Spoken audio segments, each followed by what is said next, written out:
साल 2007 में जब यूपी की सत्ता पर बीएसपी काबिज हुई तो राजनीतिक पंडितों ने कहा कि मायावती ने सोशल इंजीनियरिंग को साध लिया है, मसलन सभी जातियों का प्रतिनिधित्व दिया है।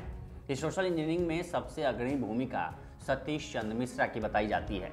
हर जाति, धर्म और वर्ग को साधते हुए बीएसपी ने साल 2007 का टिकट बंटवारा किया था। साल 2024 के लोकसभा चुनाव में भी खबर है कि वही सोशल इंजीनियरिंग इस बार बीएसपी करने जा रही है। हालांकि एक और खबर राजनीतिक गलियारों में तैर रही है कि मायावती की सोनिया गांधी से बात हुई है और हो सकता है कि आने वाले 3-4 दिनों में ये ऐलान हो जाए कि बीएसपी इंडिया गठबंधन के साथ है। लेकिन आज खुद मायावती ने इसका खंडन कर दिया और अकेले चुनाव लड़ने की अपनी पहले की मुहिम को आगे बढ़ाया। लेकिन सवाल है कि आखिर मायावती के एकला चलो नीति से किसे फायदा और किसे नुकसान होने वाला है। नमस्कार, मैं उपेंद्र कुमार। बीएसपी चीफ मायावती ने सोशल मीडिया प्लेटफॉर्म एक्स पर ट्वीट करते हुए लिखा है कि बहुजन समाज के हित में बसपा अकेले चुनाव लड़ने के अपने फैसले पर कायम है। एक दूसरे ट्वीट में मायावती ने लिखा है कि बीएसपी देश में लोकसभा का आम चुनाव अकेले अपने बलबूते पर पूरी तैयारी व दमदारी के साथ लड़ रही है। ऐसे में चुनावी गठबंधन या तीसरा मोर्चा आदि बनाने की अफवाह फैलाना यह घोर फेक व गलत न्यूज़ है।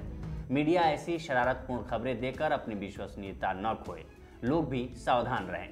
वहीं अपने तीसरे ट्वीट में मायावती ने लिखा है कि खासकर यूपी में बीएसपी की काफ़ी मजबूती के साथ अकेले चुनाव लड़ने के कारण विरोधी लोग काफ़ी बेचैन लगते हैं। इसलिए ये आए दिन किस्म किस्म की अफवाहें फैलाकर लोगों को गुमराह करने का प्रयास करते रहते हैं। किंतु बहुजन समाज के हित में बीएसपी का अकेले चुनाव लड़ने का फैसला अटल है।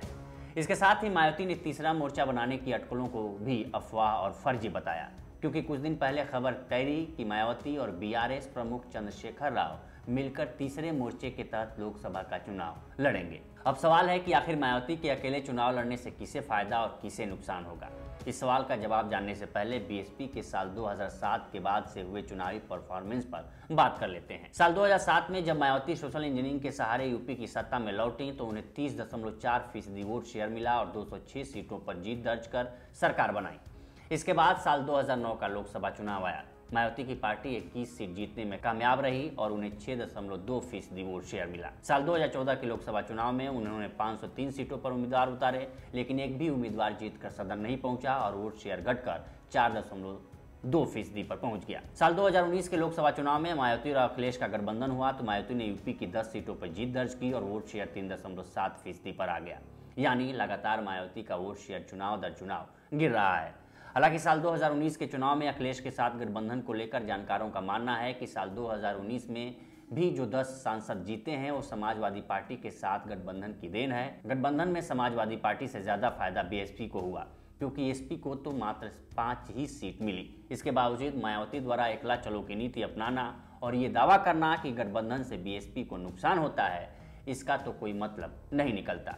ये रहा मायावती का चुनावी परफॉर्मेंस जो लगातार चुनाव दर चुनाव गिर रहा है। अब सवाल है कि मायावती की एकला चलो नीति से किसे फायदा और किसे नुकसान होगा। राजनीति के जानकारों का मानना है कि मायावती ने जब साल 2019 में अखिलेश के साथ गठबंधन किया था तो उनकी सीट 0 से 10 पर पहुंच गई थी, लेकिन जब साल 2014 में वो अकेले लड़ी थी तो 21 से 0 पर आ गई थी। यूपी चुनाव में 2022 में मायावती विधानसभा की सिर्फ 1 सीट जीत सकी और वोट परसेंटेज भी साल 2017 के मुकाबले 22 से 13% पर आ गया और इसका फायदा बीजेपी को गया। राजनीतिक पंडितों का मानना है कि कहीं न कहीं पार्टी के कोर वोटर को भी ये संदेश पहुंच गया है कि मायावती चुनाव को लेकर अब वो अग्रेसिव मूड में नहीं है जो साल 2014 से पहले हुआ करती थी। बीएसपी इस समय वोट कटवा पार्टी बनकर रह गई है। साल 2022 के यूपी विधानसभा चुनाव से आप अंदाजा लगा सकते हैं कि बीएसपी ने वैसे उम्मीदवार उतारे जहां समाजवादी पार्टी को नुकसान पहुंच सकता था।